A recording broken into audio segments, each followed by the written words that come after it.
natin to able to serve our enterprise, not only enterprise, including public sector. So, mas mabilis ang mga digital access, convenient, efficiency, everything is there. Sir, taon-taon po nananalo kayo sa UFLA. Laging nasisweet yung award sa UFLA.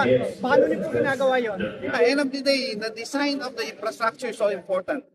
To able to keep latency, agile in terms of video, kasi ang network ng Converge is the youngest and latest technology among the operators today. In fact, we are the 100%, kaya kinaklaim namin, pure fiber. So that's the reason you have that good quality to the consumer, and you make sure, and certain usage, we need to upgrade already para hindi mag-suffer yung customer. That's always we monitor that.